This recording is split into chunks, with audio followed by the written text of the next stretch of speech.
Où rêvez-vous aller pour votre prochain voyage? Londres, Paris, Dubaï peut-être? Elles étaient les villes les plus fréquentées dans le monde en 2018. Plus que 50 millions de touristes ont décidé de passer leurs vacances en un de ces trois lieux. Le tourisme est une bonne activité. Ça stimule l'économie et ça nous aide à découvrir. C'est le fun. Mais avez-vous déjà considéré les conséquences du tourisme normal? Oui, ça produit de l'argent, mais si on n'est pas prudent, les résultats pourraient être catastrophiques pour l'environnement. Écoute, je suis pas là pour vous dire de ne pas voyager. J'ai déjà dit que j'aime ça. Par contre, j'ai peut-être une solution.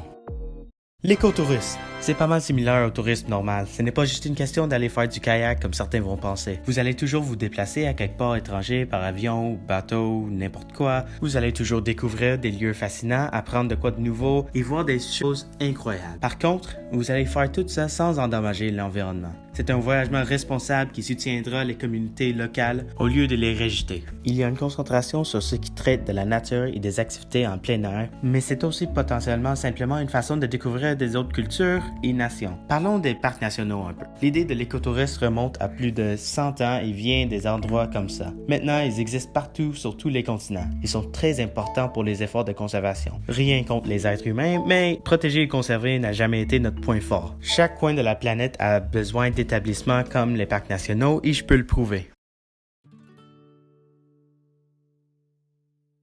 Dans la région, on a le parc Yamaska. Vous l'avez tous déjà entendu parler, vous l'avez aussi probablement visité, alors on n'y passera pas énormément de temps dessus. Pour quelqu'un qui ne vient pas de cette région, il y a beaucoup à voir dans ce petit parc. Le cyclisme est leur point fort, mais pourquoi le gouvernement canadien a ciblé cette zone pour la conservation? À cause du réservoir Chouanière. L'eau est essentielle. Ce réservoir est extrêmement important pour la communauté locale et pour la diversité des écosystèmes de l'Estrie. Alors le parc Yamaska joue quand même un rôle assez important ici. J'imagine que presque tout le monde, quand ils entendent la phrase « Parc national », pense à Yellowstone. Oui, bien sûr, le parc le plus populaire dans le monde. Mais moi, je veux vous parler d'un autre, Yosemite. C'est un parc national classique, un des premiers en existence. Ici, on peut tout voir. Une flore exotique, une faune diversifiée et une abondance d'activités à pratiquer. Mais il y a une emphase sur la randonnée, amateur et professionnelle, pour voir le meilleur paysage des États-Unis. Cette vallée est une bonne introduction à l'écotourisme. En plus, Yosemite est un des facteurs les plus essentiels qui conserve l'environnement déjà très fragile de Californie. Plusieurs aimeraient bien exploiter ces montagnes et ces bois, mais Yosemite assure leur protection. Le voyage à Lençóis Maranhenses au nord du Brésil ne va pas vous remplir de bonheur vu qu'il est pratiquement situé au milieu d'un désert. Mais avec un peu de persévérance, vous allez éventuellement arriver ici. C'est pratiquement un paradis.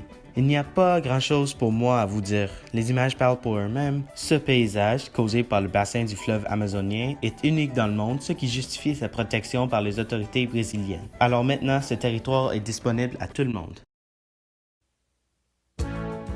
Si vous êtes plus le genre à s'intéresser aux animaux qu'aux paysages, ou mieux d'aller qu'au Masai Mara en Kenya pour voir les plaines qui montrent les grandes migrations du continent. Les safaris ici sont toujours une belle expérience.